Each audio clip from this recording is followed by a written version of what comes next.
dulu deh. Oke, suara saya clear dari tempat Anda? Bagus, Pak. Ya, Pak. Oke.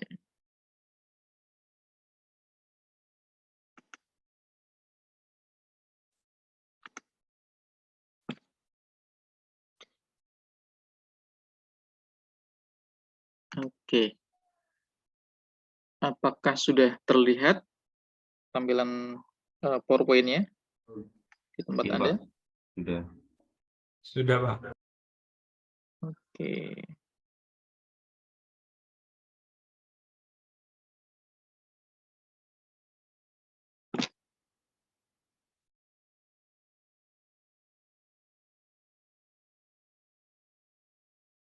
Ini saya slideshow dulu nih.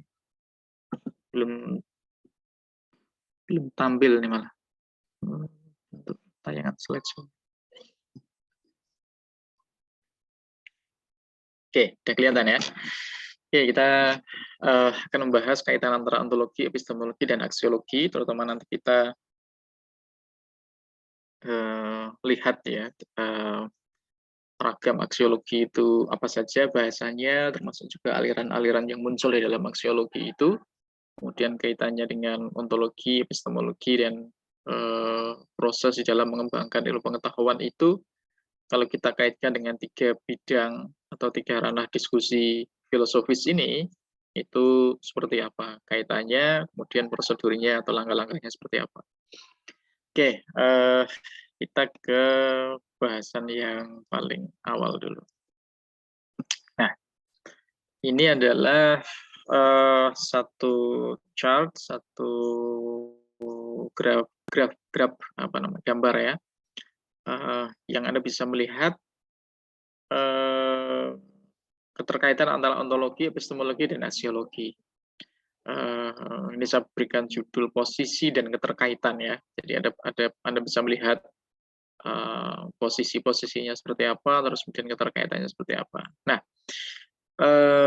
tapi khususnya dalam kesempatan ini ya kita bahas ontologi, epistemologi, dan aksiologi ini dalam ranah pengembangan ilmu pengetahuan. Karena kita belajar filsafat ilmu.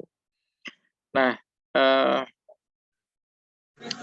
ini sudah pernah kita bahas sebelumnya bahwa filsafat itu oleh para ahli, para pakar itu dikategorisasikan dalam 3 bagian kajian yang utama itu ya, yaitu ontologi, epistemologi, dan aksiologi. Sudah kita bahas, sering kita bahas di kelas, kalau epistemologi itu kaitannya dengan ilmu pengetahuan, atau the philosophy of science itu epistemologi, dari kata epistem dan logos, yaitu pengetahuan tentang pengetahuan. Kalau ontologi itu terkait dengan terkait dengan hakikat, the essence of everything, the substance of everything. Kalau aksiologi itu terkait dengan values, terkait dengan ethics dan moral, terkait dengan nilai-nilai gitu ya, terkait dengan estetik dan sejenisnya gitu. Nah, kaitannya kemarin juga sudah kita bahas sedikit, kita singgung, tapi gambaran besarnya ini belum sempat saya sajikan.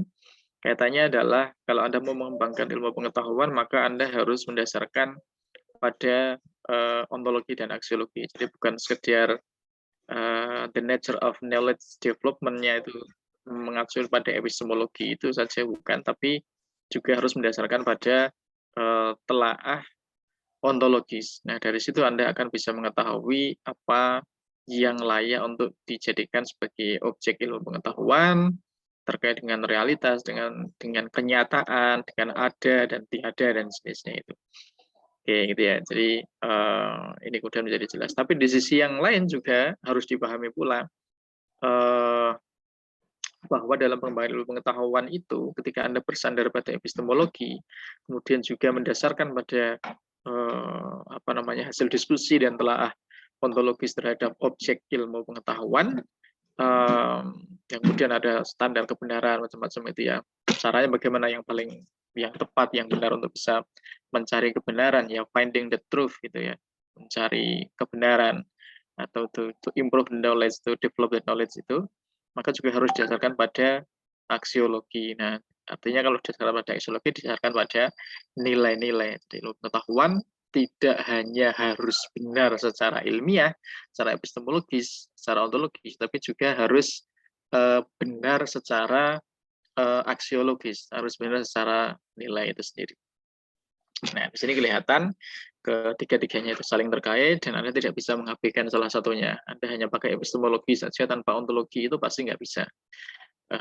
Karena dalam wilayah yang sangat praktis saja misalnya, yaitu metodologi atau cara ketika Anda mau menggali data, meneliti, menganalisis itu pasti didasarkan pada perspektif tertentu Anda terhadap sifat dari data itu, sifat dari informasi. Dan ketika sudah bicara soal the nature of information, the nature of data itu berarti sudah bicara soal ontologi.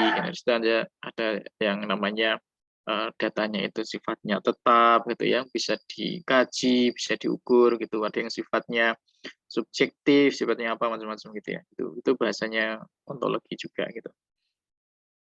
Nah, kalau mau kita perjelas maka ontologi dia membahas mengenai apa.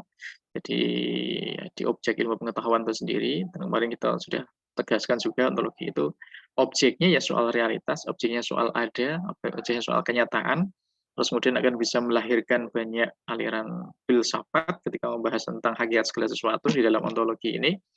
Misalnya ada realisme, gitu ya, ada idealisme, ada materialisme gitu. Kalau materialisme saya menyatakan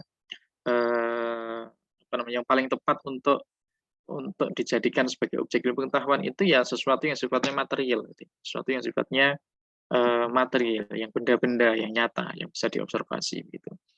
Nah, ini berarti masuk dalam satu aliran itu sendiri.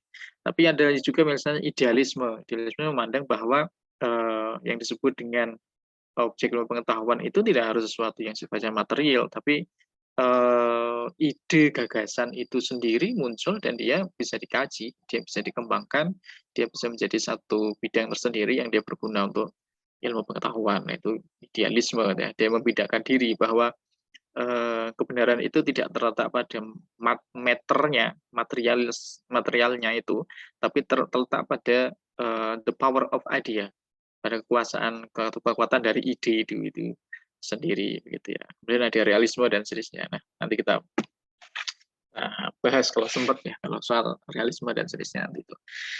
Nah, itu di bagian ontologi. Nah, kalau Anda sudah clear di bagian ontologi, maka berarti Anda tinggal kemudian bergerak untuk memahami epistemologi. Nah, inilah di mata kuliah ini sebenarnya kita fokus pada epistemologi atau pada the philosophy of science, atau filsafat ilmu. Itu bagaimana sih sebenarnya mencari kebenaran, kemudian untuk mengembangkan ilmu pengetahuan. Dan epistemologi itu akan menghasilkan atau menyediakan pendekatan dan panduan-panduan metodologis, panduan-panduan metodologis hingga teknis mengenai bagaimana cara mengembangkan ilmu pengetahuan, bagaimana cara mencari kebenaran ilmiah, prinsip-prinsipnya apa saja dan seterusnya. Nah, prinsip-prinsipnya itu tidak berdiri sendiri, prinsip-prinsipnya itu ya diderivasi dari telaah terhadap atau hasil telaah pada bidang ontologi tadi itu, mengenai the nature of reality gitu ya, the nature of being gitu ya, atau ada gitu ya, kenyataan gitu dan seterusnya gitu.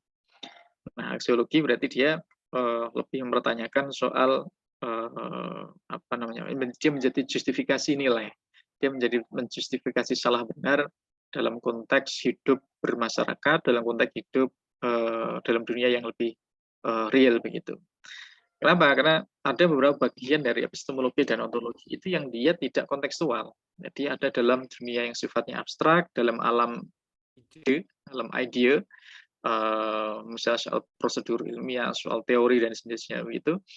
Nah, seringkali dia akan kemudian kehilangan relevansinya atau kemudian tidak bisa dijalankan dengan tepat jika dia kemudian tidak didasarkan pada dasar-dasar yang berasal dari diskusi soal aksiologi atau soal nilai itu. Nah, aksiologi ini menjawab mengenai hal-hal yang sifatnya fundamental juga, karena semua filsafat itu pasti membahas yang sifatnya fundamental. Kalau aksiologi dia membahas mengenai apa namanya, tujuan gitu ya, soal nilai, soal values, soal etik, moral, estetika gitu ya. Itu kemudian memang betul-betul dibahas di situ. Nah, kalau kita ke apa namanya, kalau kita ingin identifikasi secara mudah ya, dalam aktivitas mengembangkan ilmu pengetahuan dengan pakai kata tanya misalnya, kalau ontologi itu akan bertanya dengan satu pertanyaan tunggal, yaitu soal apa. Apa objeknya? Gitu ya. Apa objek dari sesuatu itu yang dia layak, atau dia cukup atau bisa dan pantas dijadikan objek pengetahuan. Kalau epistemologi itu bagaimana caranya untuk mengembangkan ilmu pengetahuan untuk mencari kebenaran. Gitu. Tapi kalau aksiologi, dia akan mempertanyakan untuk apa? Untuk apa pengetahuan itu dikembangkan? Mengapa pengetahuan itu perlu dikembangkan? Nah, gitu. Jadi justru aksiologi ini sebenarnya di dalam ranah kehidupan manusia itu yang dia jelas-jelas bisa mengaitkan antara teori dan praktik. Jelas-jelas bisa atau bahkan juga harus dipegang betul untuk bisa menghasilkan ilmu pengetahuan yang benar dan sekaligus tepat dan berguna bagi umat manusia. Nah, kita bisa lihat pertanyaannya untuk apa dan mengapa. Jadi itu soal tujuan hidup, gitu ya, soal tujuan bermasyarakat, soal apa namanya bermasyarakat itu ya mesti menghormati, harus humanis, gitu ya, tidak menyakiti satu sama lain, melestarikan alam, harmoni, gitu ya, seimbang, gitu ya. Pertanyaan-pertanyaan semacam itu yang kemudian dibahas dalam aksiologi. Nah, kalau mau kita lihat, nanti bisa kita eksplorasi lebih lanjut. Ontologi tadi ada beberapa aliran, ada realisme, idealisme, dan macam-macam. Epistemologi nanti kita lihat ada objektivisme, kemudian ada konstruktivisme, ada subjektivisme, gitu. Kemudian aksiologi ini ada beberapa kategori nilai atau kategori etika dan moral. Misalnya ada intrinsic values, ada extrinsic values, ada morality, ada ethics, ada estetik dan macam-macam gitu. Nah ini kita ke slide berikut. Nah kita akan bahas aksiologi dulu. Mengapa kemudian membahas aksiologi? Karena sebenarnya kalau kita ingin mengembangkan ilmu pengetahuan atau ingin meneliti sesuatu itu, maka harus dimulai dengan mengidentifikasi atau mempertanyakan dari tujuan kita. Tujuannya apa sih sebenarnya itu? Mengapa Anda mau meneliti tentang perilaku manusia? Mengapa Anda ingin mengetahui terkait dengan faktor-faktor yang memengaruhi anak belajar bahasa Inggris misalnya, gitu ya, dan seterusnya itu. Jadi harus diidentifikasi tujuannya dulu di dalam pengembangan ilmu pengetahuan. Nah, diskusi soal tujuan, the ultimate goal of research misalnya, ya, the ultimate goal of knowledge development gitu ya, itu ada atau lebih banyak itu didiskusikan pada wilayah aksiologi, didiskusikan pada wilayah aksiologi gitu. Maka kemudian ini juga harus Anda kuasai betul. Jadi bukan hanya sekedar Anda mahir dan paham betul epistemologi, itu bagaimana Anda memahami metodologi penelitian, gitu ya, dasar-dasar filosofinya, paradigmanya, bagaimana Anda meneliti, analisis data, dan sejenisnya. Tapi pertama kali ketika mau meneliti itu, Anda harus jelas betul tujuan Anda melaksanakan penelitian. Anda harus kuat betul berpegang pada nilai-nilai atau standar-standar kebenaran yang sifatnya aksiologis itu, agar Anda tidak mengkaji atau mengembangkan ilmu pengetahuan yang sifatnya justru tidak akan membawa manfaat bagi kehidupan umat manusia, atau tidak menguntungkan, ya, tidak membawa kebaikan. Gitu. Nah, di sini ada beberapa kategori bahasan-bahasan aksiologi ya. Pertama adalah kalau kita bicara soal nilai, maka seringkali nilai itu pada bahasan-bahasan yang paling awal, paling primitif dalam kehidupan umat manusia itu ada nilai ekonomi. Ada nilai ekonomi. Nilai ekonomi itu ya terkait dengan kepemilikan. Nilai ekonomi itu terkait dengan kepemilikan. Jadi kalau Anda punya Honda apa namanya NMAX dibandingkan dengan Revo gitu ya, punya saya gitu, pasti akan lebih tinggi nilainya benda yang dia dihargai secara publik maupun oleh produsen yang membuatnya itu lebih mahal dibandingkan dengan yang lain. Nah, ini namanya nilai ekonomi dan ini terkait dengan kepemilikan. Siapa yang dia punya eh, punya aset ekonomi banyak, maka dia akan punya kekuasaan, dia akan memiliki kuasa, dia akan ya akan dipandang punya nilai lebih dibandingkan dengan yang lain gitu ya. Nah, eh, tapi nilai ekonomi ini tidak semata-mata dia nilai ekonomi ya. Dalam perkembangannya kemudian ada yang disebut dengan kapital. Kapital ini dengan kata lain itu ya modal gitu ya. Kapital itu ya modal gitu. Modal yang dengan modal itu orang akan bisa melakukan sesuatu. Makin banyak modalnya dia akan makin bisa melakukan banyak hal. Kalau sedikit modalnya dia potensi untuk melakukan banyak hal makin sedikit juga gitu ya. Jadi istilah kapital, istilah modal ini dipakai misalnya oleh Adam Smith dan kawan-kawan yang dia kemudian merumuskan satu konsepsi teoritis terkait dengan ekonomi kapitalisme.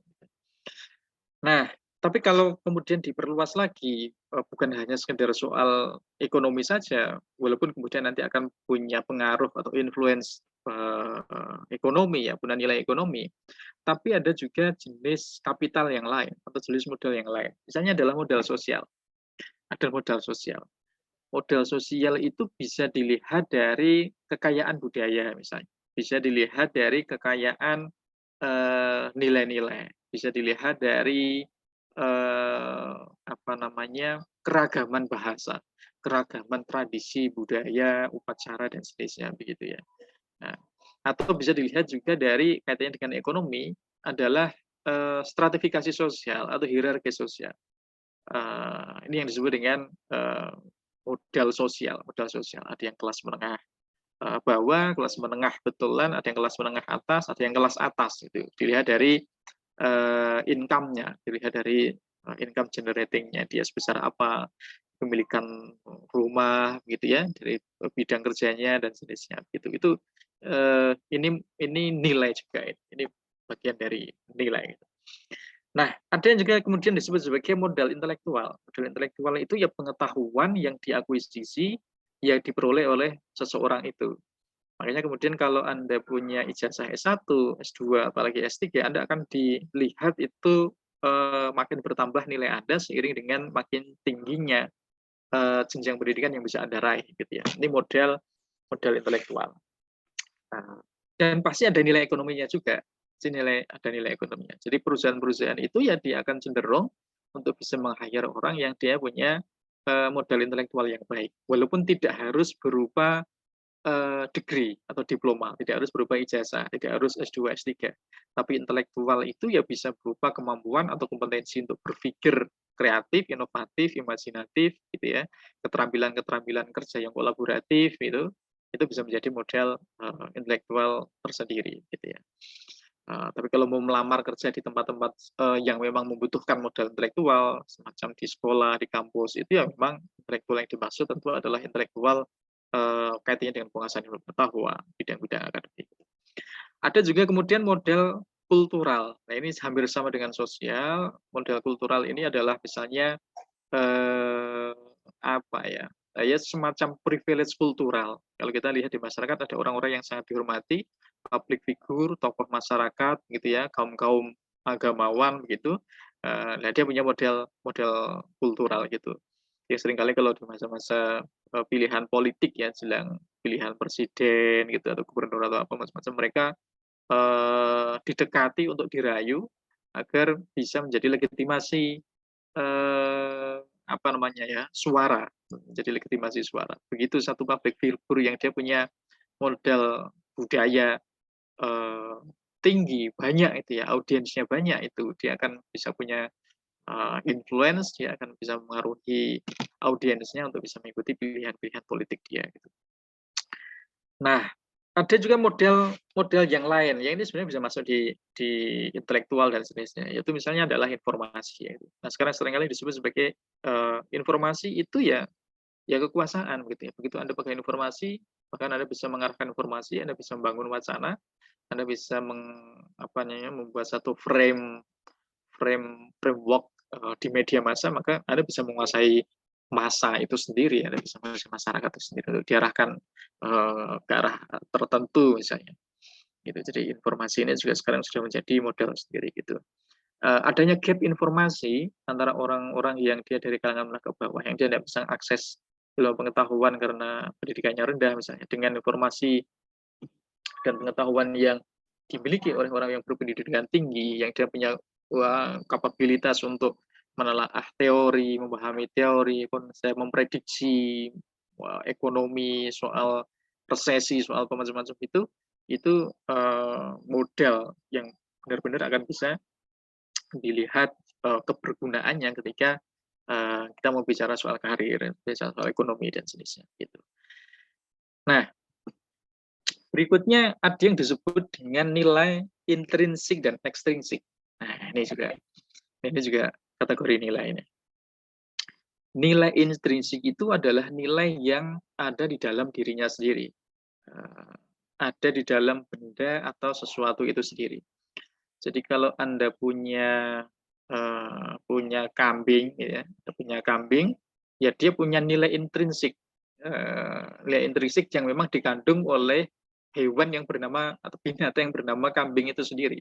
Bisa dilihat dari bobotnya, dari jenisnya, dilihat dari kemampuan dia bereproduksi, bisa menghasilkan anak berapa gitu dihitung, gitu ya. Jadi dia punya nilai intrinsik sendiri itu. Atau Anda punya jam, tapi antara jam yang biasa dengan jam yang Rolex mereknya itu yang harganya wah itu luar biasa sekali itu ada nilai intrinsik di benda itu sendiri. Atau Anda punya ada yang punya motor, ada yang punya mobil, itu pasti ada nilai intrinsiknya sendiri yang berbeda satu sama lain gitu ya. Nah itu bisa melengkapi pengertian dari nilai termasuk nilai ekonomi yang tadi. Nah, kalau nilai ekstrinsik itu adalah nilai yang terkandung pada penggunaan. Nilai yang terkandung pada penggunaan. Bahkan tergantung pada penggunaan, tergantung pada pemaknaan terhadap benda itu sendiri. Dan juga tergantung pada situasi, pada tempat, pada waktu, dan seterusnya. Oke. Misalnya apa namanya ya? Misalnya buku ya, itu ya. Buku yang apa namanya? Anda beli buku tulis itu ya. Anda beli buku tulis harga 20.000 misalnya ya. Itu nilai intrinsiknya 20.000, tapi dia akan bisa punya nilai ekstrinsik lebih dari itu ketika buku itu dibeli oleh seorang tokoh, katakanlah presiden misalnya, kemudian ditulisi catatan hariannya, ide-idenya dia mengelola negara, gitu ya, visi kebangsaannya dia dan seterusnya, sehingga nilai ekstrinsiknya itu akan tinggi karena dia apa namanya, dia digunakan oleh orang yang dia punya posisi tinggi di masyarakat. Itu katakanlah kalau dilelang itu dia akan harganya tinggi itu. Itu sama seperti peci ya, Peci itu harganya paling ya nggak ada yang di atas 100.000 ya, peci-peci yang biasa itu ya, peci hitam itu ya. Tapi kalau kemudian pecinya Gus Dur dulu, almarhum Gus Dur itu dilelang itu kan langsung kemudian naik apa namanya, harganya naik ya. Karena apa? Karena tergantung dari siapa yang pakai. Ya, terus kemudian pemaknaan terhadap peci itu sendiri dan seterusnya. Penggunaan itu juga sama ya. Kalau Anda ketemu dengan sebatang pohon singkong misalnya, itu mungkin nggak ada maknanya itu. Tapi begitu di stadium tertentu, Anda ketemu dengan angsa misalnya ya, angsa, terus kemudian angsanya mau nyosor Anda itu, terus Anda pakai batang itu untuk menghalaunya, maka sebatang singkong itu ya, pohon singkong itu akan tiba-tiba punya nilai ekstrinsik ketika Anda bisa memakainya untuk menghalau agar Anda bisa keluar dari bahaya gitu ya. Jadi ya, nilai ekstrinsik semacam itu. Nah, berikutnya ada yang disebut dengan hedonis. Nah, ini dari Epicurus dan kawan-kawan, dari para filsuf di masa-masa Yunani klasik begitu. Hedonis itu filosofi yang kemudian menyatakan bahwa the ultimate goal of life is pleasure. Jadi kesenangan, tujuan hidup yang utama itu adalah kesenangan. Kalau ini sudah kita bicara soal ini ya, soal aliran ya, soal aliran dari nilai itu sendiri. Ada orang-orang yang kemudian menyatakan tujuan hidup itu ya kesenangan ya, senang aja itu, senang-senang gitu ya. Dan kemudian sekarang kata ini banyak dipakai itu misalnya hidup yang hedonis gitu ya. Jadi yang memuja kesenangan ya, kesenangan gitu. Nah, nanti akan bisa dibedakan dengan yang eudaimonia. Ya, eudaimonia. Kalau hedonis itu tujuan hidup adalah kesenangan, yang dimaksud kesenangan itu adalah kesenangan yang sifatnya material, kesenangan yang sifatnya meter di dunia ini gitu. Tapi kalau eudaimonia, tujuan hidup itu adalah kebahagiaan. Nah, ini beda antara senang dan bahagia, itu ada bedanya kalau di telah filosofis itu ya. Alirannya Epikuros dan kawan-kawan soal hedonisme itu beda dengan alirannya Aristoteles dan Plato soal the ultimate goal of life, yaitu kebahagiaan. Nah, jadi eudaimonia itu seringkali dioposisikan, dilawankan dengan hedonisme. Karena hedonisme itu kesenangan yang sifatnya material, sesaat begitu, atau yang kelihatan glamor ya memang gitu. Tapi kalau eudaimonia itu adalah tujuan hidup berupa kesejahteraan atau berupa kebahagiaan. Ya kalau dalam istilah modern sekarang seringkali di barat pakai istilah well-being gitu ya, sejahtera, well-being. Well-being itu berarti sejahtera lahir dan batinnya seseorang itu. Lahir dan batinnya seseorang itu. Jadi bahagianya itu nilai bahagia itu tidak ditunjukkan dengan kepemilikan harta benda gitu ya, kekayaan, posisi jabatan, itu bukan, tapi lebih pada sesuatu yang sifatnya batin, lebih sesuatu yang sifatnya spiritual, yang sifatnya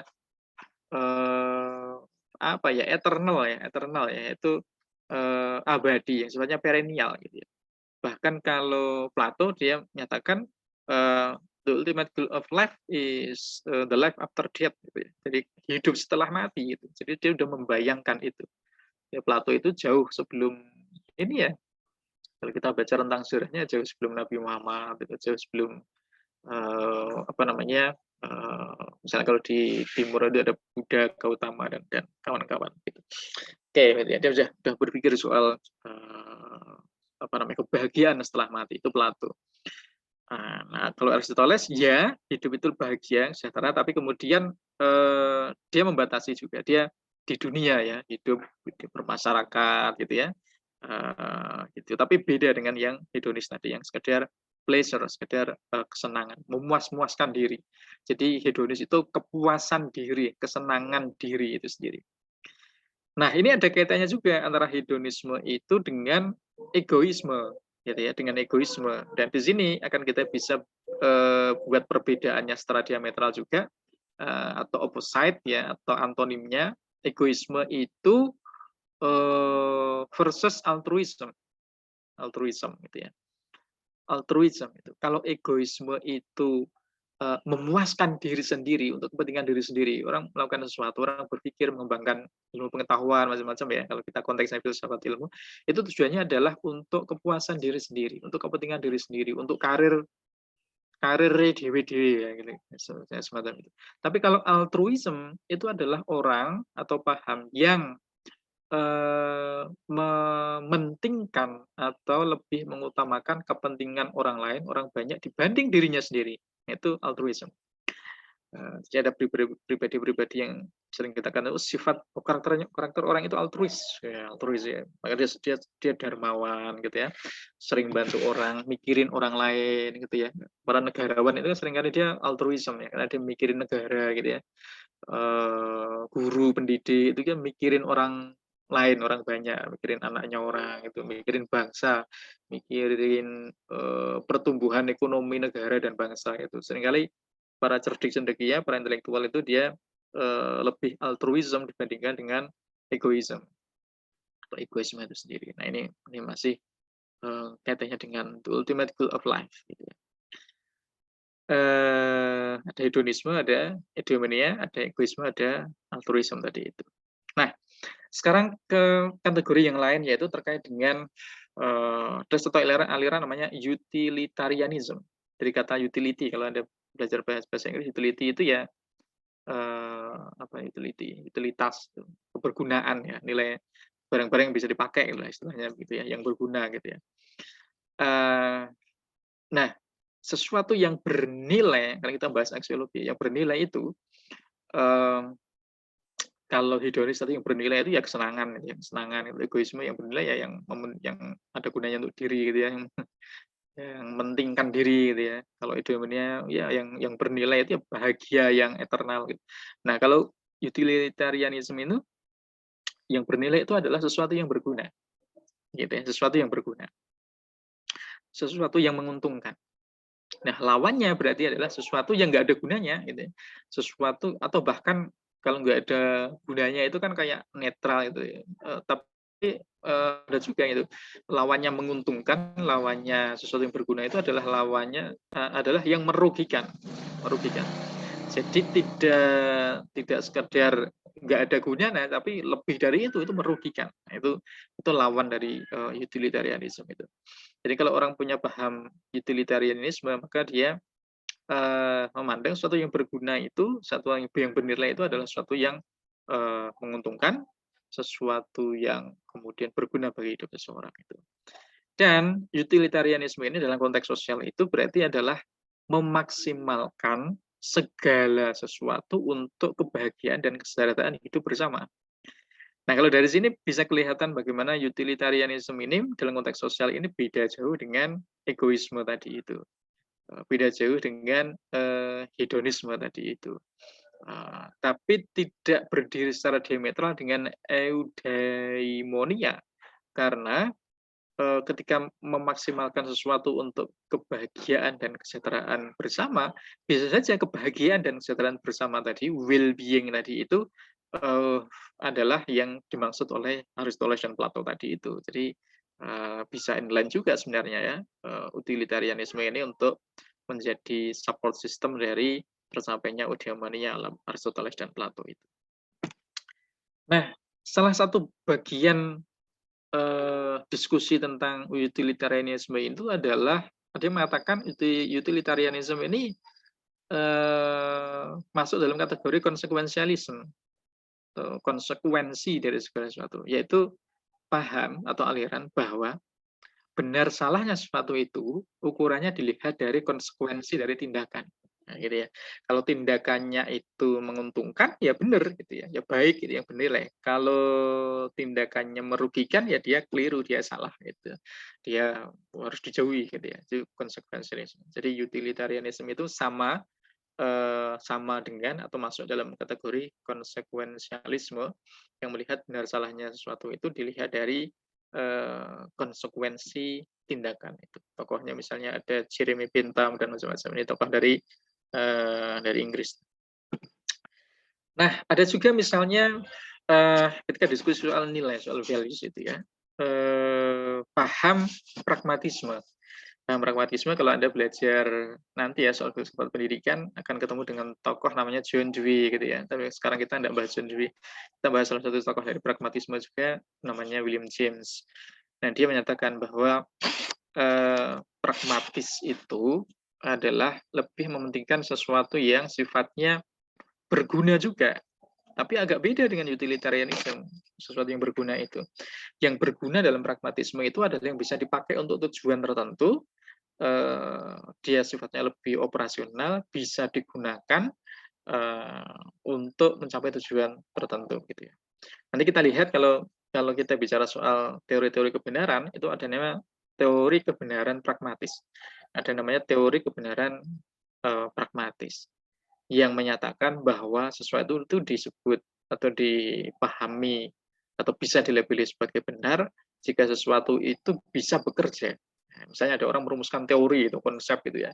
Tapi kalau konsepnya atau teorinya itu tidak bisa dipraktikkan, maka salah itu. Dipahami sebagai salah itu oleh paham pragmatisme.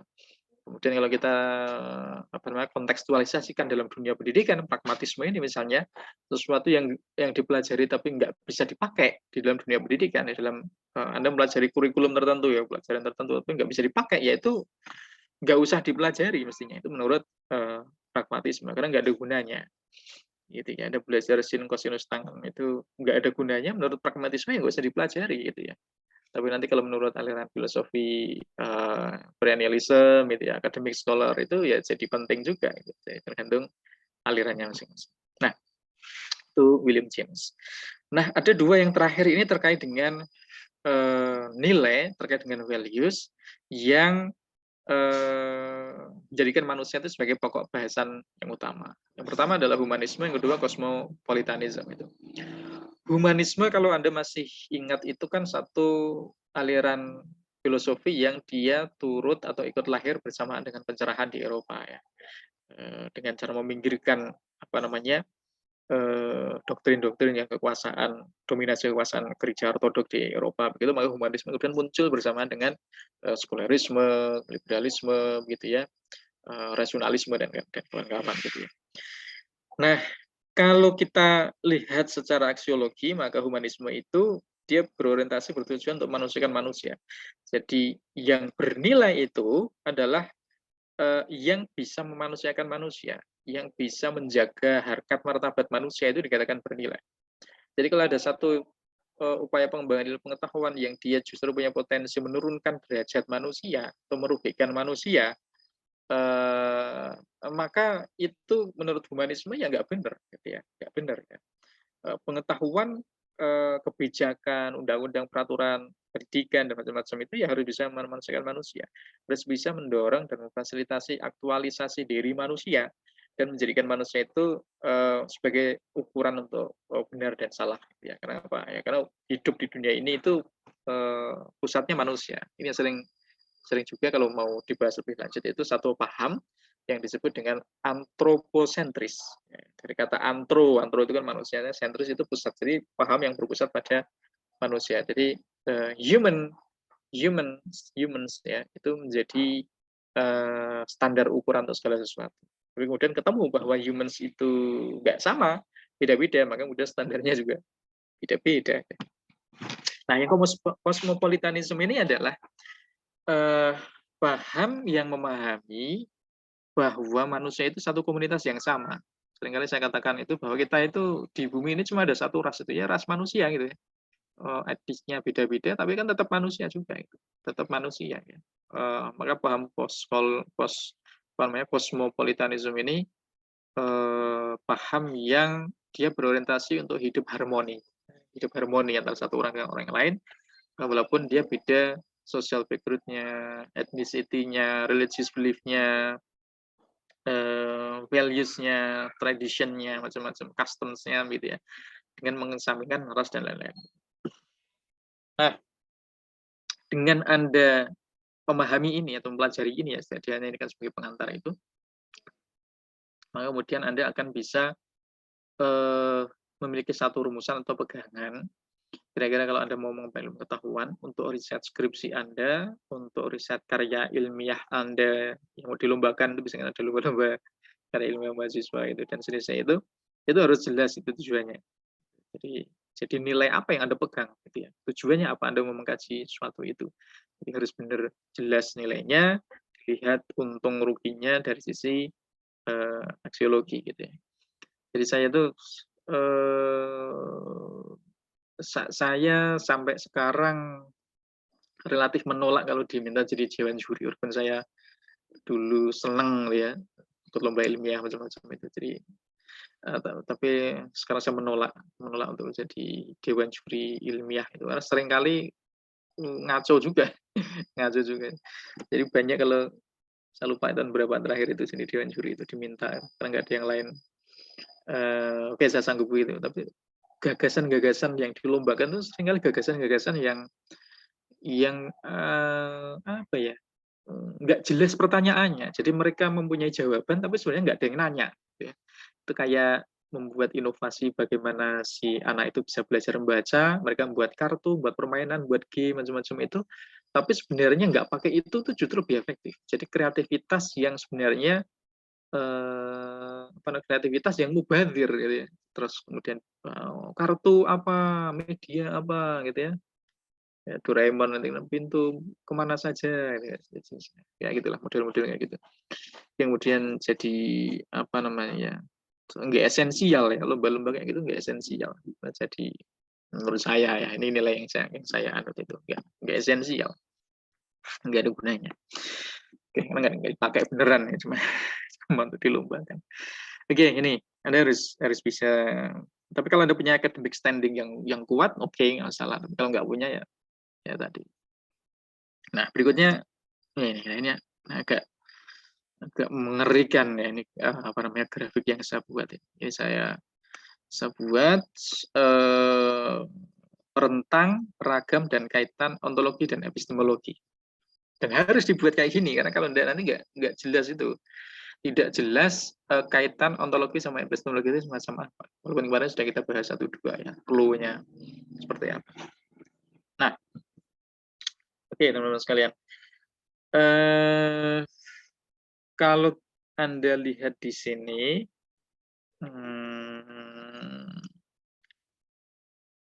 apa namanya, yang panah ke kiri itu apa namanya, alirannya bisa Anda lihat itu ya. Bahasan ontologi itu alirannya apa yang dia apa namanya, ke kiri tadi itu. Terus kemudian ada yang tengah itu yang relatif moderat, yang ke kanan itu aliran ontologinya yang semacam apa gitu ya. Terus kemudian apa namanya, di tiap-tiap kotaan itu ya, di tiap kotak itu di atas itu kan ada ontologi. Ontologinya itu apa sih sebenarnya alirannya gitu ya. Terus kemudian di bawahnya apa?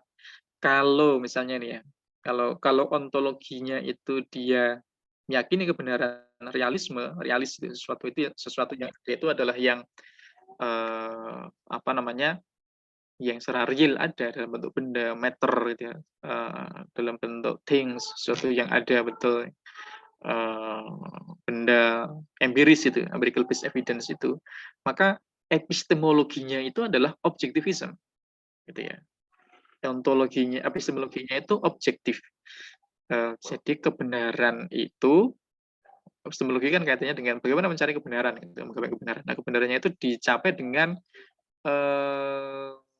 apa namanya, dengan menjelaskan atau ya dengan menjelaskan sesuatu sesuai dengan objeknya, ya, yang disebut dengan objektivism. Jadi kalau apa namanya, api itu panas gitu ya, api itu panas itu, maka harus dibuktikan secara objektif api itu panas, harus dicek, harus ada eksperimennya betul itu. Nah itu ontologinya realisme, epistemologinya adalah objektivisme. Nah ini kalau sering salah kaprah, orang kalau meneliti dikatakan penelitian harus objektif itu. Orang kalau menilai jadi dewan juri itu harus objektif itu, maka dia epistemologi objektif ini yang dipakai itu sebenarnya ya, ontologinya itu realisme. Nah, pengertiannya apa sebenarnya? Pengertian dari realisme itu sendiri itu kemudian dia punya konsekuensi epistemologi objektif, dia memahami bahwa kebenaran atau pengetahuan itu diterima oleh kita, oleh peneliti, oleh orang yang memahami ilmu pengetahuan itu ya. Jadi bukan kita mengkreasi kebenaran, bukan kita membuat kebenaran, tapi kebenaran itu sudah ada out there, sudah ada di luar sana dalam bentuk realitas, dalam bentuk fenomena, barang, peristiwa macam-macam itu ya. Hukum alam, makanya disebut hukum alam. Hukum alam itu bukan kita yang membuat, tapi ada di sana. Nah, kemudian diterima oleh kita. Peneliti yang dia ontologinya realism, epistemologi objektif itu, dia adalah menemukan hukum alam, kemudian diformulasikan sebagian rupa untuk bisa menjelaskan hukum alam itu. Jadi seolah-olah memang hukum itu ya sudah ada di alam, taruh misal adalah gravitasi misalnya, jadi bukan berarti sebelum Newton menemukan gravitasi terus orang itu terbang gitu ya, enggak juga ya. Ya orang tetap menjejak ke tanah, tapi penjelasannya seperti apa. Nah, Newton kan dia kemudian membuat formulasi, oh ini yang disebut dengan gravitasi. Jadi dia sekedar menerima saja, dia menggali apa yang sudah ada, maka disebut dengan invention ya, temuan-temuan gitu ya. Nah itu, jadi realisme, ontologinya realisme itu apa namanya, konsekuensi epistemologinya adalah objektivisme itu. Nah di sini kemudian pengetahuan bersifat universal, Jadi kalau apa namanya, api itu panas ya, itu nggak cuma ada di Indonesia ya, tapi di semua tempat itu ya panas itu ya. Dan artinya pengetahuannya bersifat universal ya.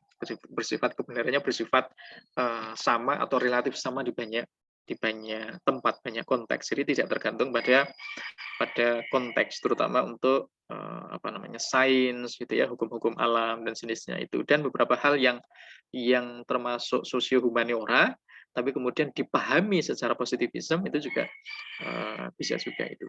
Nah, itu netral gitu ya, bebas nilai. Netral itu artinya pengetahuan itu netral, itu nggak punya kepentingan. Teori itu netral. Teori gravitasi itu kan nggak memihak siapa-siapa, dia menjelaskan sebab akibat alam kan gitu ya. Kemudian bebas nilai. Bebas nilai itu artinya tidak ada intervensi dari peneliti untuk mengarahkan teorinya dalam rangka menunjang apa macam-macam, itu nggak ada ya. Pokoknya peneliti itu dia objektif melihat fakta secara empiris untuk bisa menjelaskan secara apa adanya dari pengetahuan yang ada di luar sana untuk diterima dan dijelaskan gitu. Nah, ini paradigmanya namanya positivisme. Jadi positivisme itu adalah melihat objek secara positif gitu ya, secara positif. Sebagai positif fact, fakta yang positif, bukan istilah positivisme ini bukan berpikir positif, positive thinking, itu bukan, itu istilah psikologi, istilah motivasi dalam dunia psikologi. Tapi positivisme dalam bidang pengembangan pengetahuan ini adalah mendasarkan deskripsi atau penjelasan terhadap sesuatu itu pada fakta positif dari bendanya, dari matternya, dari objeknya itu sendiri. Jadi istilah ini yang kemudian dipakai begitu ya.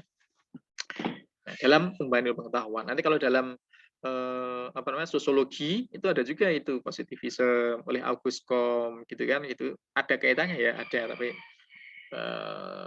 nanti terlalu jauh kalau dibahas di sini. Oke, begitu. Nah, jadi paradigma positivis itu dia dasar ontologinya adalah realisme, epistemologinya adalah objektivisme. Oke, ini nanti dipegang pemahaman ini, nanti kita ulas belakangan juga setelah kita sampai ke bahasan paradigma ilmu pengetahuan secara tersendiri. Tapi ini kita kaitkan dengan aliran ontologi dan epistemologinya. Nah, berikutnya adalah di yang tengah itu aliran ontologi realisme sama sebenarnya dengan yang positivisme. Aliran ontologi realisme itu dia juga bisa punya konsekuensi epistemologi itu yang bukan objektivisme, tapi konstruktivisme. Konstruktivisme itu dari kata konstruksi, membangun, artinya membangun pemahaman, gitu ya, membangun pemahaman. Nah, maksudnya bagaimana? Maksudnya begini, jika Anda melihat sesuatu benda ya, melihat peristiwa sosial, melihat amuk massa di Stadion Kanjuruhan misalnya itu, atau demo tahun 98, demo mahasiswa tahun berapa dan macam-macam begitu. Itu kan realitas. Nah, realisme ya, realisme kan melihat objeknya itu. Secara real itu harus dilihat betul, harus ada objeknya gitu. Nah, realitas itu kemudian dipahami secara konstruktif di dalam pikiran peneliti, dalam pikiran orang yang mengembangkan pengetahuan untuk bisa memahami, untuk understanding, untuk understanding sesuatu ya, understanding something ya. Makanya kalau kita kemarin lihat dalam kategorisasi ilmu pengetahuan dari Habermas itu ilmu yang sifatnya instrumental itu paradigmanya kan positivisme, dia pakai istilah khusus dalam bahasa Jerman namanya Erklären, jadi menjelaskan sebab akibat. Nah, kalau yang instrumental, kemudian hermeneutik atau soshum gitu ya, atau interpretatif itu bukan menjelaskan tapi memahami. Ini disebut dengan Verstehen. Oke, nah ini sama, ini mirip-mirip. Nah, ontologinya realisme, tapi dia tidak objektif, tapi dia konstruktif. Artinya seorang peneliti itu dia mengkonstruksi makna di dalam pikirannya itu berdasarkan pada fakta realis yang ada, gitu ya, berdasarkan pada realitas yang ada. Nah, jadi bukan, kalau objektif itu kan tidak mengkonstruksi makna. Objektif itu ya menggambarkan, menjelaskan sesuatu sebagaimana adanya. Objek itu apa? Kalau mejanya itu kalau misalnya objeknya ada meja ya, mejanya warnanya coklat ya sudah digambarkan mejanya warnanya coklat, ukurannya sekian sekian sekian, sudah selesai gitu. Tapi kalau konstruktivisme itu enggak, itu dia akan mencoba memahami apa namanya, meja yang berwarna coklat itu karena apa, sebabnya apa, maknanya apa gitu ya. Jadi dikonstruksi maknanya oleh peneliti itu. Nah, di sini pengetahuan itu atau kebenaran itu diasumsikan sebagai dikonstruksi atau dibangun secara sosial dan historis. Secara sosial itu artinya orang yang memahami sesuatu itu dalam konteks sosial.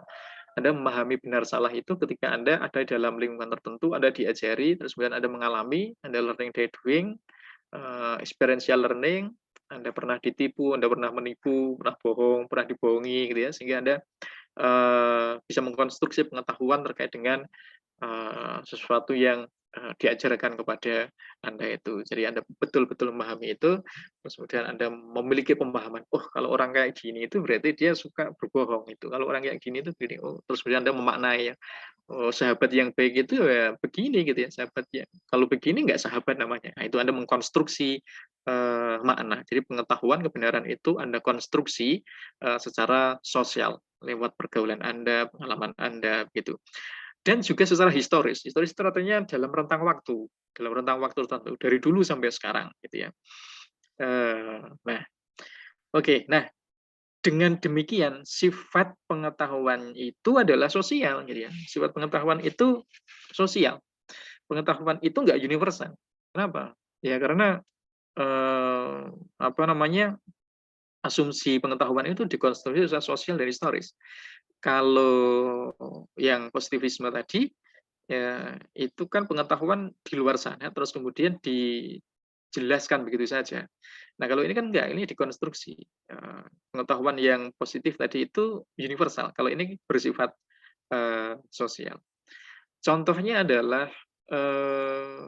apa namanya? Sama-sama membahas terkait dengan apa yang disebut dengan yang layak gitu ya, misalnya yang layak gitu ya. Atau yang adil, atau yang baik begitu ya. Dalam satu tradisi tertentu sesuatu dikatakan adil, dalam tradisi yang lain itu enggak adil juga gitu ya. Itu bisa aja gitu. Dalam misalnya kalau ajaran keagamaan ya, itu kan sifatnya sosial ya. Ada dalam komunitas tertentu, diyakini oleh komunitas tertentu, namanya ajaran agama atau tradisi beragama macam-macam gitu ya. Yang kemudian dikatakan benar, di konteks yang lain nggak benar gitu ya. Ya dipahami sebagai nggak benar juga. Atau budaya dan macam-macam gitu ya. Atau apa namanya tradisi bertamu gitu ya. Ada yang tradisi bertamu itu sebaiknya jam sekian di tempat lain enggak juga gitu ya. Nah, gitu-gitu makanya pengetahuan itu sifatnya sosial, dia tidak bebas nilai, artinya peneliti itu, orang itu akan bisa menafsirkan, mengkonstruksi pengetahuan itu secara apa namanya, berdasarkan pada pengalamannya dia gitu. Dan pengetahuan itu ya bisa memuat kepentingan tertentu dan dia sifatnya kontekstual. Memuat kepentingan tertentu itu misalnya begini, kurikulum atau kebijakan pemerintah itu ya pasti di baliknya ada kepentingan dan tujuan tertentu gitu ya. Untuk bisa mengatur, mengelola ini dan sejenisnya begitu ya. Tapi kalau teori sains itu nggak ada kepentingannya, nggak ada kepentingannya. Ya menjelaskan aja, matematika itu kan nggak ada kepentingannya sebenarnya. Dia katakanlah dia netral, dia value free, dia bebas nilai, nggak ada kepentingannya gitu ya. Baru kalau Anda pakai teori itu untuk sesuatu, nah yang Anda pentingkan bukan, yang punya kepentingan bukan teori itu, tapi yang punya kepentingan berarti adalah orang yang memakai teori itu, terus kemudian pakai pakai teori gitu ya, untuk ngakali orang gitu kemudian. Tapi kalau di ontologi realisme yang epistemologinya konstruktivisme itu, pengetahuan itu bahkan bisa dimodifikasi, diarahkan, dikonstruksi, dipahami untuk menunjang, mensupport kepentingan-kepentingan tertentu. Misalnya adalah apa namanya, konsep atau ekonomi kapitalisme itu ya lebih pasti akan lebih menguntungkan orang-orang yang punya modal untuk dia makin makin berkuasa dan akumulasi modal itu. Terus kemudian apa namanya ekonomi sosial itu pasti dia akan memihak kepada orang-orang yang kalangan menengah ke bawah gitu ya dengan jargon-jargon soal soal revolusi ekonomi macam-macam gitu ya soal pemerataan hak gitu ya. Tapi kalau kapitalis nggak bicara soal pemerataan, kapitalis itu berbicara soal pertumbuhan ekonomi. Nah, gitu. Nanti secara diametral akan berbeda gitu. Nah, ragam paradigmanya apa? Yang paling bawah itu ragam paradigma. Ragam paradigmanya adalah positivisme, kemudian juga kritikal realisme. Ini kalau mau lebih spesifik ya. Tapi kalau mau secara general, ragam paradigmanya lihat yang atas itu adalah kritis, fenomenologi, kemudian hermeneutik atau interpretatif. Ya. Dan kenapa kemudian fenomenologi saya letakkan di antara kotak yang tengah sama yang pinggir, yang kanan itu, yang biru itu, karena fenomenologi itu ada di dua ranah itu. Oke, gitu ya. Ada di dua ranah itu. Sedangkan hermeneutik itu dia ada di tengah. Dia ada di tengah. Dia melahirkan kritis, melahirkan paradigma kritis, dan dia juga melahirkan atau menjadi payung dari paradigma fenomenologi. Nah, yang paling bawah di antara tiga kotak itu ada kuantitatif, kualitatif itu. Nah, ini jenis riset. Jadi kalau paradigmanya positivisme, kemudian kritis, hermeneutik itu, dan bahkan fenomenologi itu bisa pakai riset kuantitatif. Tapi kuantitatif akan lebih banyak ke yang positivisme. Riset kritis itu bisa pakai kuantitatif juga. Hermeneutik ini, kalau hermeneutik sama fenomenologi dia akan lebih banyak kualitatif. Tapi kalau kritis dia bisa kualitatif, bisa juga kuantitatif. Nah, kalau kritis, karena kritis itu intinya kan pakai data, informasi itu untuk apa namanya ya, memperjuangkan keadilan dan sebagainya. Nah, itu kan bisa pakai data soal angka diskriminasi yang tinggi gitu, angka kemiskinan yang tinggi, itu bisa dipakai itu. Kan hitung-hitungan kuantitatif itu bisa dipakai untuk menuntut hak dari kaum-kaum marginal yang mestinya dia mendapatkan hak untuk hidup, berkarya, bekerja, kesehatan, keamanan. Oke, nah gitu.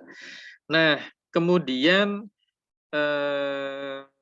di kotak yang paling kanan ini, kotak yang paling kanan ini beda dengan yang dua yang kiri. Kalau dua yang kiri ini ontologinya adalah realisme, sama-sama realisme, jadi kebenaran itu ada pada something real, ya, sesuatu yang real yang bisa dilihat di observasi empirical based evidence itu. Kalau melihat peristiwa tadi misalnya ada amok massa macam-macam, ya itu ada peristiwa realnya itu. Tapi kalau ontologi yang sebelah kanan ini adalah dia idealisme, kategorinya idealisme. Tapi nggak cuma idealisme ini, di bagian ini saya masukkan juga beberapa kategori yang sama yang relatif berlawanan dengan realisme, yaitu selain idealisme adalah anti realisme. Ada istilah itu, anti realisme itu. Kemudian juga ada relativisme, kemudian ada pluralisme. Pluralisme sebagai aliran ontologi ya, soal realitas, soal kebenaran. Nah, idealisme itu ya menyatakan bahwa kebenaran itu nggak terletak pada satu yang real, itu ya, terletak pada ide, pada gagasan. Bagaimana apa namanya orang itu punya makna sendiri, punya makna dalam pikirannya, kemudian dia atau punya ide, punya gagasan dalam pikirannya, terus kemudian dia pakai itu untuk apa namanya ya, untuk melakukan sesuatu, untuk doing something ya. Anti realisme itu juga sama. Nah, kalau relativisme sama pluralisme itu pengertiannya begini. Relativisme itu menyatakan bahwa kebenaran itu sifatnya relatif. Kebenaran itu relatif.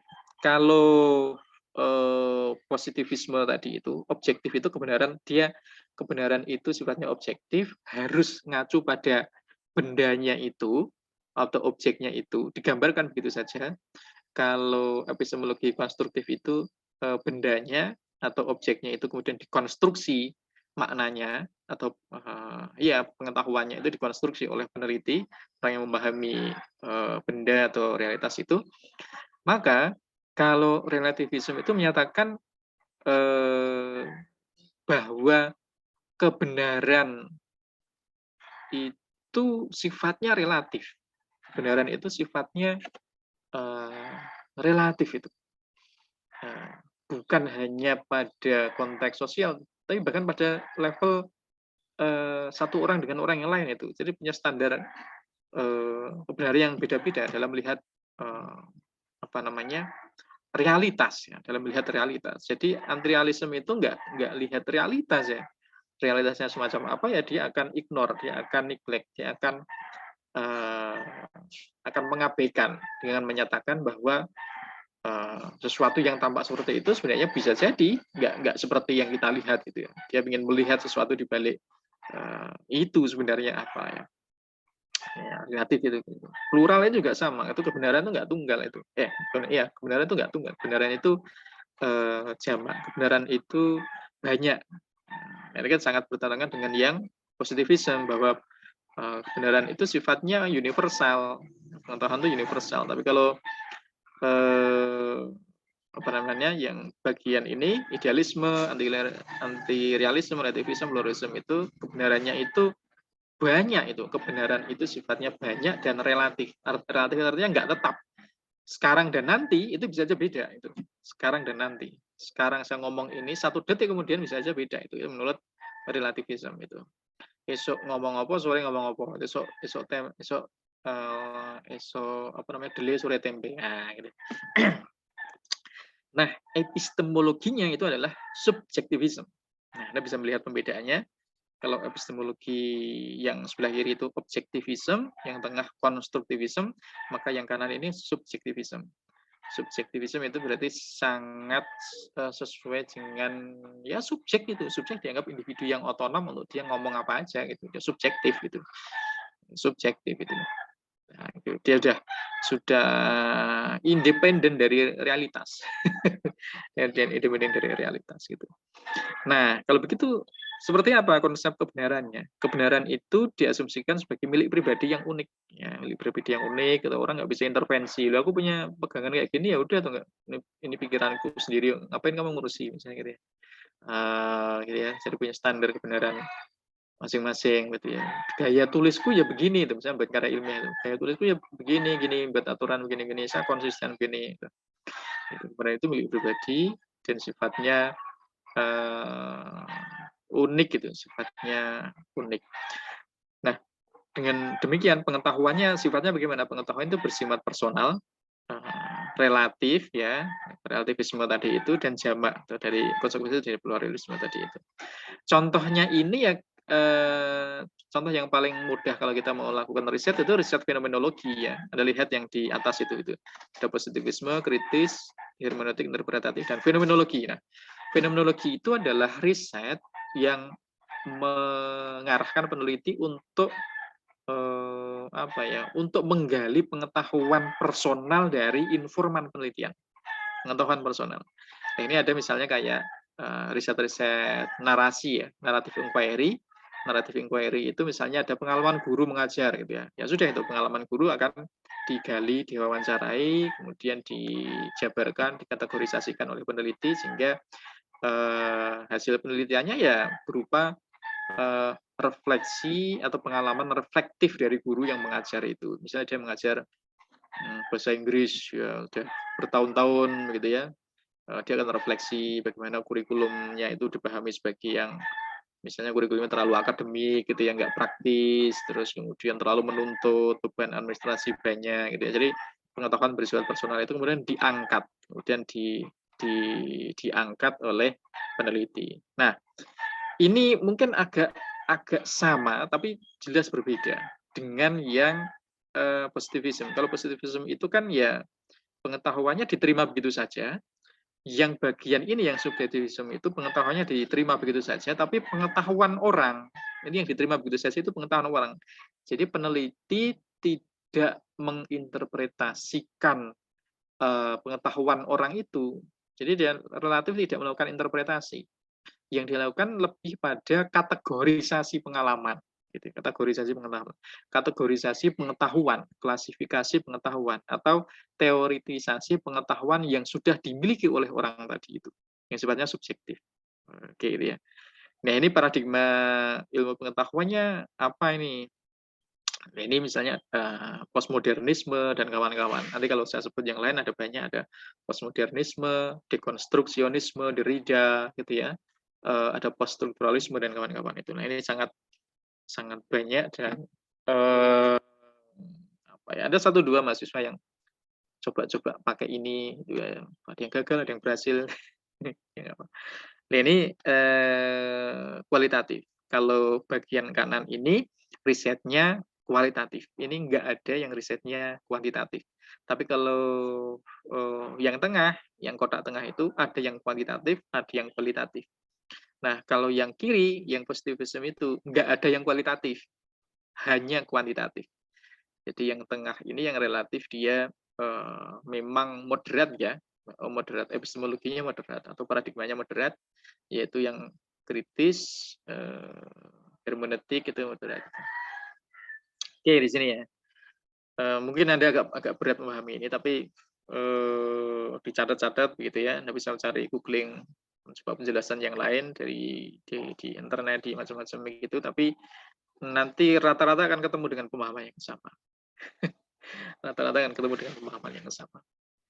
Anda bisa tanya itu, epistemologinya apa itu? Epistemologi apa, jenis epistemologi? Oh, gitu. Apa paradigmanya apa? Nah, gitu ya, ada tanya-tanya itu. Dosen yang lain juga boleh gitu. Oke. Kemudian oke, sudah. Mana ini? Oke. Belum. Nah, begini. Terakhir. Bagaimana mengembangkan ilmu pengetahuan? Dengan melihat kenyataan ragam relasi ya antara ontologi, kemudian epistemologi, juga aksiologi tadi itu, maka ini saya menegaskan yang saya kemukakan di awal tadi itu, Anda mengembangkan ilmu pengetahuan itu ya dari aksiologi. Itu sebenarnya itu. Anda mengembangkan ilmu pengetahuan itu dari aksiologi, dari idealnya itu dari aksiologi, dari sesuatu hal yang real yang Anda lihat, yang Anda nggak harus yang Anda alami ya, tapi Anda lihat, Anda bisa baca begitu. Kalau yang Anda alami oke, boleh juga itu. Terus kemudian Anda mempertanyakan itu, untuk apa Anda mau meneliti itu? Untuk apa Anda mau mencari kebenaran itu ya? Dipertanyakan. Nah, ini jawabannya ada dalam diskusi di aksiologi ya, untuk kehidupan manusia, untuk mempermudah belajar, misalnya kalau riset-riset pendidikan, untuk membantu pekerjaan apa, kehidupan apa, macam-macam. Dan harus selalu memegang teguh etika dan moralitas. Artinya tidak boleh melanggar etika dan moralitas akademik gitu ya. Misalnya kayak apa namanya, menuliskan nama informan yang dia meminta namanya untuk tidak ditulis gitu ya. Kenapa minta nggak ditulis ya? Ya karena posisinya tidak menguntungkan kalau dia ditulis. Misalnya dia mau cerita soal kasus pola korupsi di institusi tempat dia bekerja. Ada riset soal korupsi, ingin mengetahui mengapa orang korupsi gitu. Kan sampai sekarang korupsi masih jadi problem. Mengapa orang korupsi? Terus dia cerita itu. Oh, dan masanya begini begini begini. Nah, terus dia minta itu namanya anonim saja, namanya nggak sudah disebut karena akan bahaya begitu ya. Tapi tetap legitimate ya karena jujur itu, fairness, honest. Nah, itu kalau kemudian Anda sampai menulis namanya, lengkap identitasnya, berarti Anda mengkhianati etika intelektual ya, Anda mengkhianati. Itu tidak plagiat, apalagi dan sebagainya. Nah, berikutnya adalah berarti Anda menentukan apa objek dan subjek yang tidak dikaji. Nah, di sini Anda pegangannya adalah ontologi itu. Terus kemudian berikutnya ketika mulai menyusun proposal, membuat pegangan, panduan atau prosedur penelitian hingga akhir penelitian, termasuk dalam penulisannya berarti Anda pakai epistemologi gitu ya. Anda pakai epistemologi dengan mempertanyakan bagaimana cara mengkajinya yang benar itu, yang tepat itu. Apakah mau pakai risetnya kuantitatif atau kualitatif? Nah, itu dilihat di sini, dipertimbangkan itu. Anda mau menggali data apa, Anda ingin mengetahui apa, nanti bisa dilihat tepatnya itu pakai kuantitatif atau pakai kualitatif, gitu ya. Nah, tapi juga harus dilihat juga apa namanya, standar kebenarannya tadi. Standar kebenaran diderivasi dari macam-macam tadi. Aksiologi juga punya standar kebenaran soal nilai-nilai, tujuan, macam-macam tadi. Ontologi punya standar kebenaran tentang realitas, gitu ya. Objektif, terus apa namanya, realisme, gitu ya, materialisme, macam-macam. Epistemologinya juga macam-macam. Dan terakhir, kalau sudah selesai, sudah hampir selesai, maka Anda perlu cek lagi dari sisi etika dan moralitas, mana yang boleh diungkapkan, mana yang tidak boleh, mana teori yang dihasilkan tapi sebaiknya tidak usah dipakai, juga ada. Nanti kapan-kapan saya akan share beberapa, saya lupa di Facebook saya itu ada atau enggak ya. Jadi ada beberapa video menarik orang yang dapat hadiah Nobel, tapi kemudian dia enggak, apa namanya ya, dia tidak dihargai oleh teman-temannya ketika memperoleh hadiah Nobel itu, karena dia membuat temuan yang di satu sisi itu bisa menunjang kehidupan umat manusia, tapi di sisi yang lain temuan itu bisa menjadi legitimasi dari kehancuran peradaban umat manusia. Gitu. Ada satu penemu yang dia punya posisi yang apa namanya, kontroversi yang semacam itu. Nah itu perlu, makanya perlu dicek itu soal etika, soal moralitasnya, macam-macam. Oke, nanti semoga saya tidak lupa untuk bisa share video menarik itu. Oke, sudah selesai nih. Ini slide terakhir. Oke. Saya stop share. Oke. Oke, teman-teman sekalian, ada yang mau disampaikan terkait dengan materi tadi? Silakan jika ada.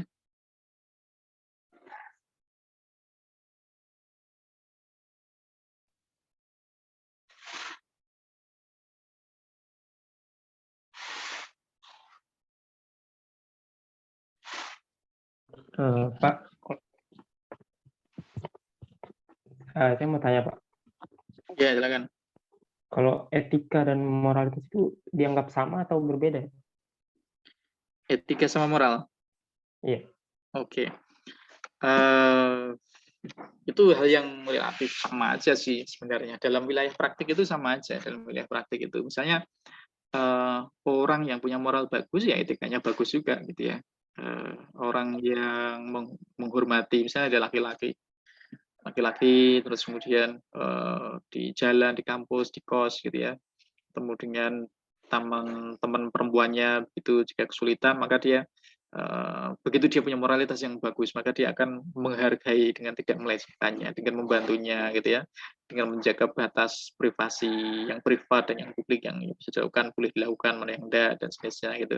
Dia tahu batas-batasnya. Itu kan berarti dia punya standar moral, punya nilai-nilai yang dia pegang, terus kemudian etikanya bagus. Etika itu lebih punya orientasi praktik sebenarnya dibanding dengan moralitas. Kalau moralitas itu lebih pada apa namanya, serangkaian nilai-nilai yang dipegang, ya, prinsip-prinsip yang dipegang itu soal moral. Orang punya integritas maka dia nggak akan korupsi. Orang punya integritas dia tidak akan mengorbankan sesuatu yang tidak prinsipil misalnya gitu. Orang punya integritas kalau dia menulis dia nggak akan plagiat, nggak akan menulis itu. Itu moralitas itu, integritas itu termasuk bagian dari moralitas.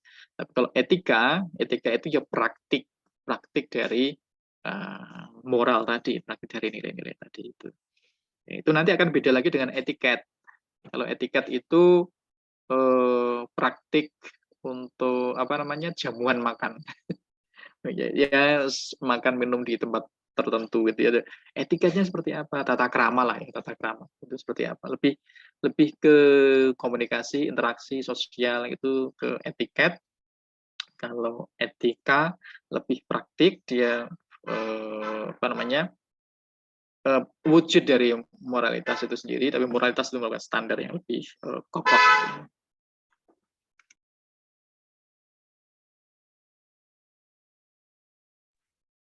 Oke, begitu. Yang lain silakan. Ya, baik. Terima kasih Pak. Oke, yang lain jika ada silakan.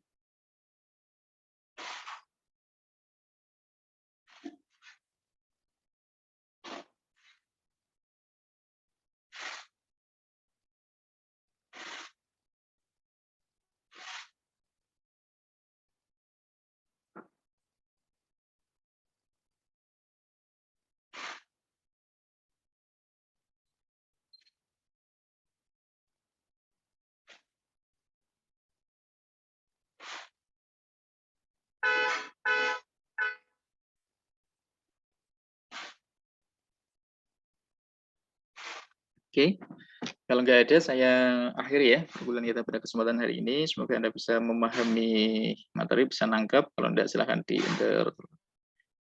apa namanya ya, diserap, dipahami, direfleksikan. Yang nggak paham nanti bisa ditanyakan di grup WA maupun ketika kesempatan tatap muka berikutnya.